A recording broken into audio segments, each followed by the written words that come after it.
Good afternoon, everyone. Welcome to my presentation. My name is Kenle Chen. I'm an assistant professor with the ECE department.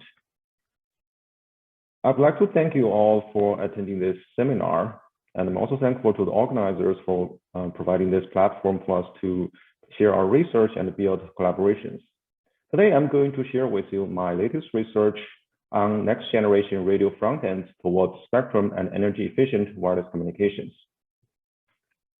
First, please allow me to briefly introduce myself. I earned my Ph.D. degree from Purdue University in 2013. After that, I worked in industry for a few years as the principal staff RF engineers with both startup companies and leading an industry enterprise like Skyworks Solutions. And I joined UCF in 2018, the ECE department. My lab is named Intelligent High Speed and Integrated Radio Electronics, or INSPIRE lab. My research has been focused on three main directions. The first is the RF millimeter wave circuits and systems for the 5G and beyond communications.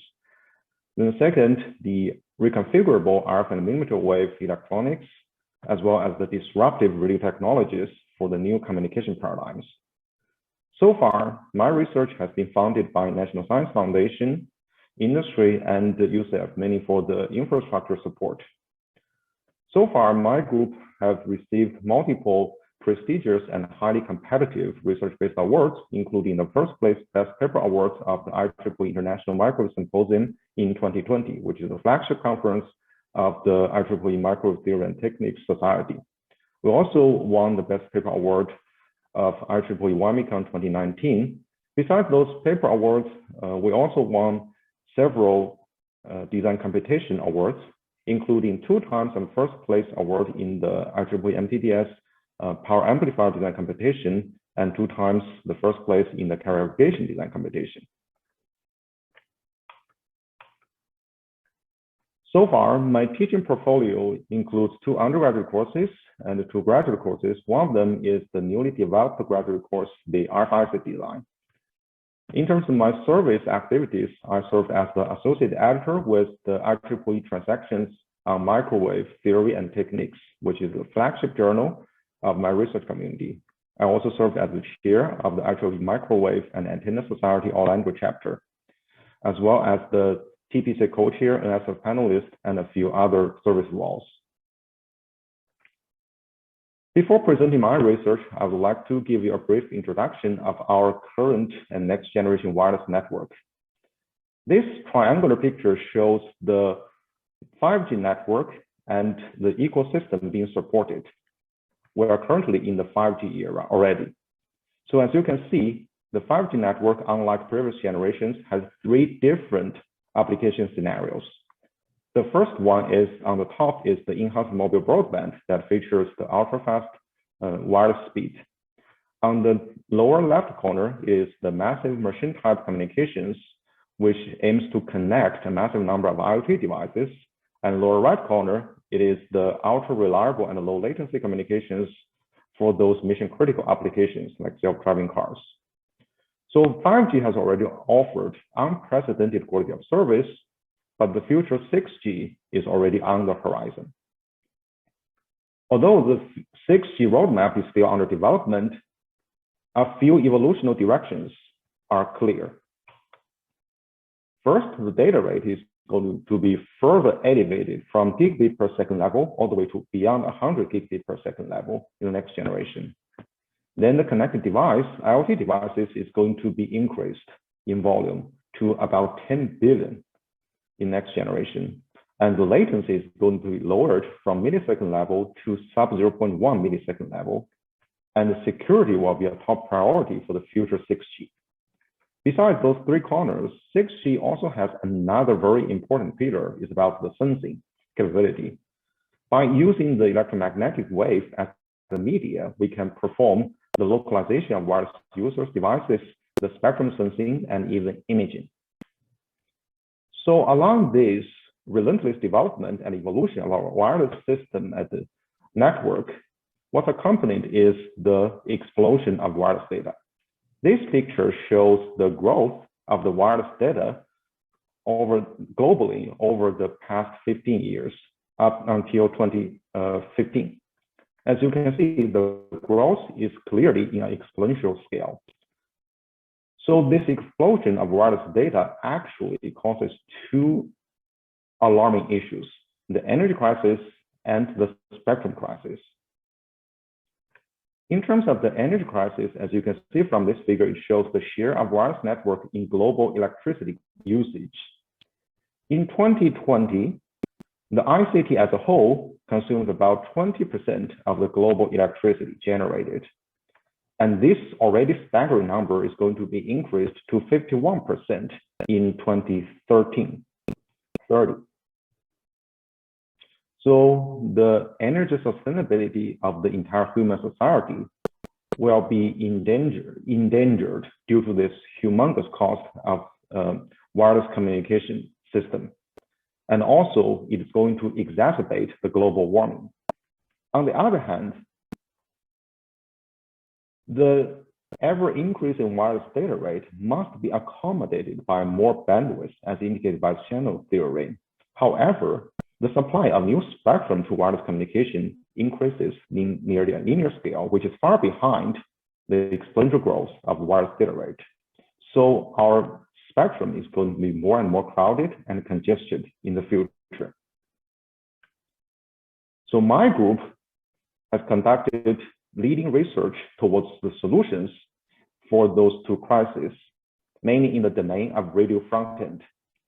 So first, towards saving the energy for the entire wireless network, we need to ask what is the most energy consuming unit on a wireless platform. If I'm asking you what unit drains most of the battery power on your smartphone, you may think of the touch screen or the CPU, GPU, but none of them is correct. Actually, nearly half of the battery is drained by the single unit, power amplifier, nearly half of them. Power amplifier is a device located in the radio front end between the wireless SoC and the antenna. Its main function is to boost the radio wave to a high enough level so that it can be propagated over the air to reach to a target terminal. In this sense, the power amplifier or PA can be considered as a DC to RF energy converter, and the conversion ratio is the efficiency. However, the PA as the most power consuming device, its efficiency degrades dramatically along the evolution of our wireless standards. So in 2G, 3G, the PA efficiency could be nearly 50% at a low data rate. But as we're approaching to the 5G with the data rate at gigabit per second, the PA efficiency drops all the way to about only 10%. The main reason for this is the modulation. As we know, the essence of wireless communication is based on modulating the wireless data onto the radio waves, mainly in the amplitude of the radio wave, as you can see from this picture. But from the power amplifier point of view, the highest efficiency can only be achieved at this peak of this amplitude of the radio wave, because this is where the DC level can match the AC level. But as the amplitude fluctuates down from the peak, the DC level maintains while the AC level drops. So there is a huge headroom between the DC and AC indicated by this red region. And this physically means the energy dissipation as heat. And this fluctuation of the radio wave's amplitude is quantified by this peak to average ratio, or PAPR. So the higher the data rate, the higher the peak to average ratio, and the lower the average power amplifier efficiency, because more of the energy is dissipated as the heat. So as we can see, the 3G has a PAPR around 3.5 dB. Well, for the 5G with much higher data rate, this peak to average ratio increases to beyond 10 dB. So looking to the future 6G, the data rate is going to be further higher, so it is inevitable that we must have a higher peak to average ratio. So the power amplifier efficiency must be enhanced. This motivates the first research project I'm going to present today. It is to achieve the high efficiency for the power amplifiers, well, especially for amplification of those latest 5G or even 6G signals while maintaining an ultra-wide bandwidth. This picture shows the reason why we need wide bandwidth. It is the scattered wireless band allocated for our communications, as you can see. Those allocated bands are scattered along a wide frequency range. They're not contiguous. So conventionally, we use multiple narrowband power amplifiers to cover each of them. But it will be much more convenient to just have one single wideband BA to support all of those different bands altogether. And this can lead to the minimized hardware complexity and space. So towards achieving both high efficiency and wide bandwidth, we proposed this new architecture called the pseudo-Doherty load modulated balanced amplifier, or PDLMBA. Let's skip the details of the circuit and see how it can enhance the energy efficiency.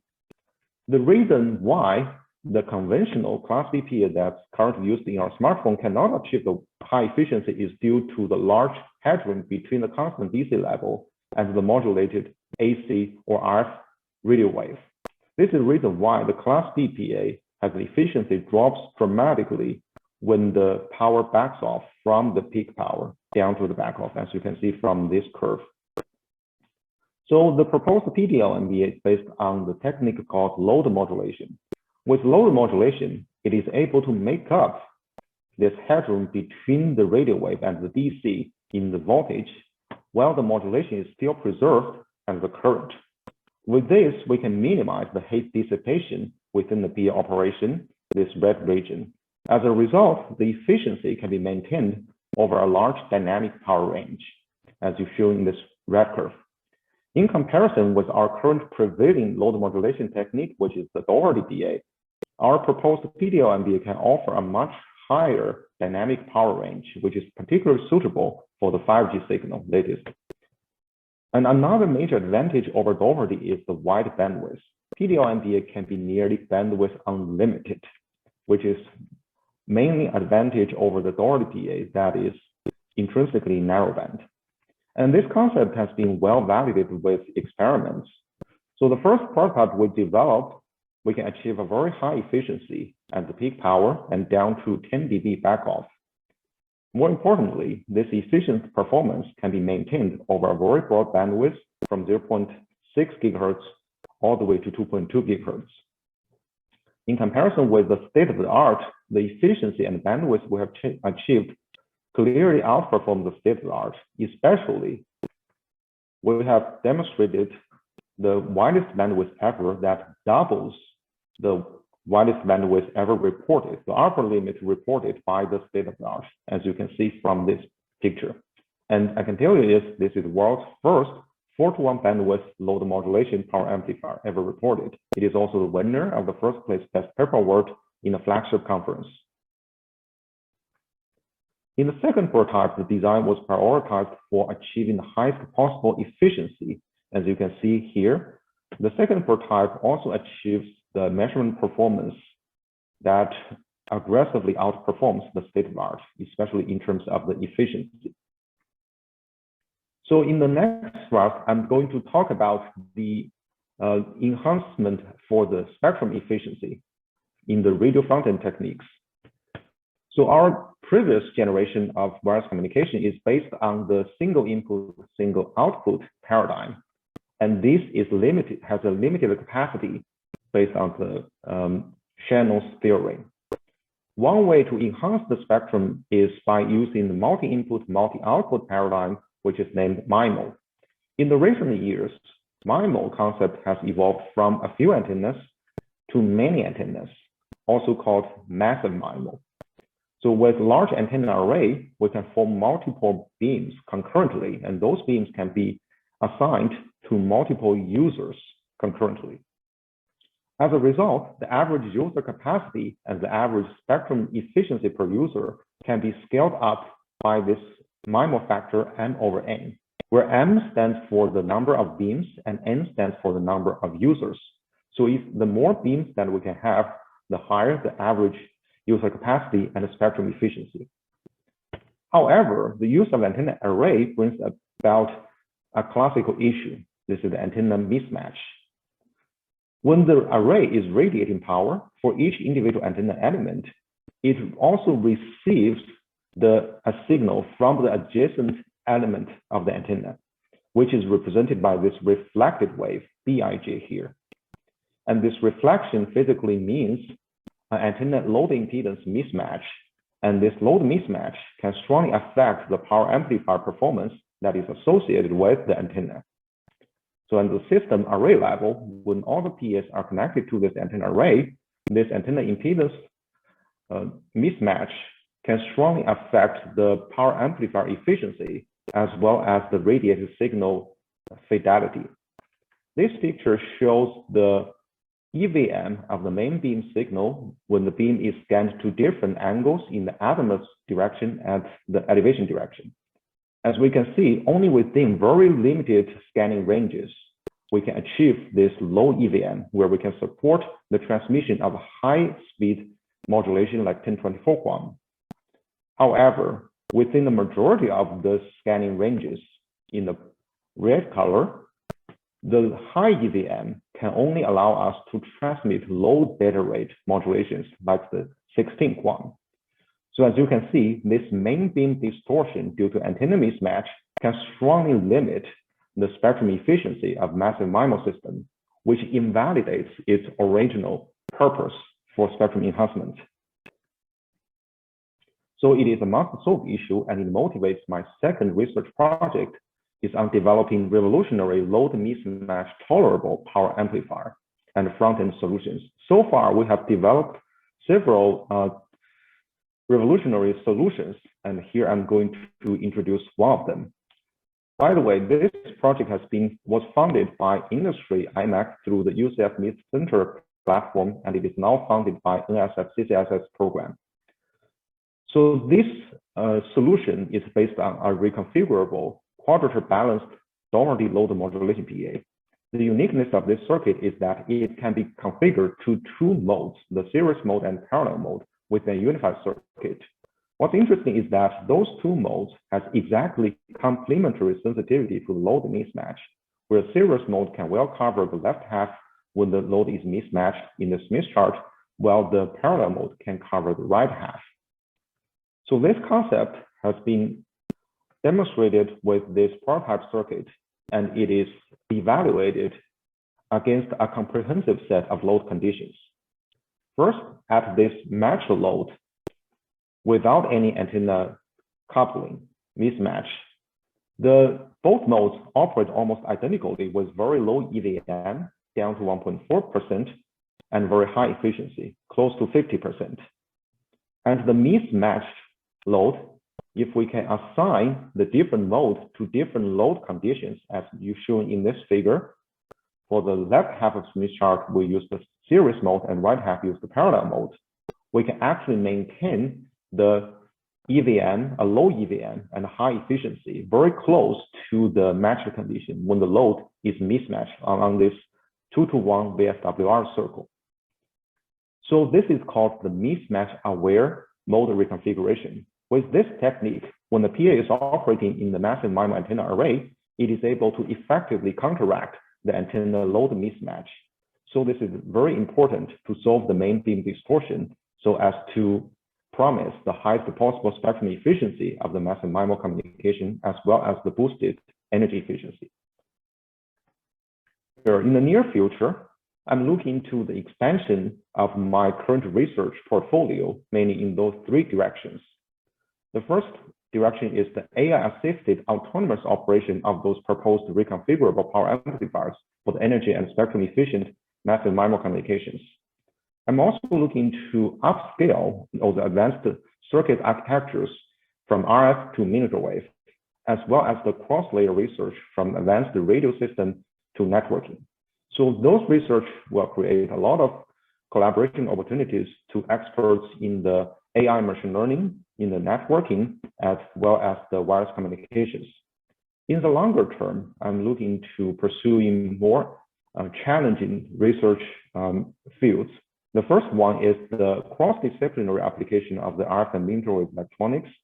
And second, the enabling RF technologies for the revolutionary communication paradigms. One of the good examples is the full duplex communication, which is enabled by the recent advances in the RF signal processing. Of course, I will also be interested in the research about the future 6G-oriented or space-oriented circuits and systems from RF to terahertz.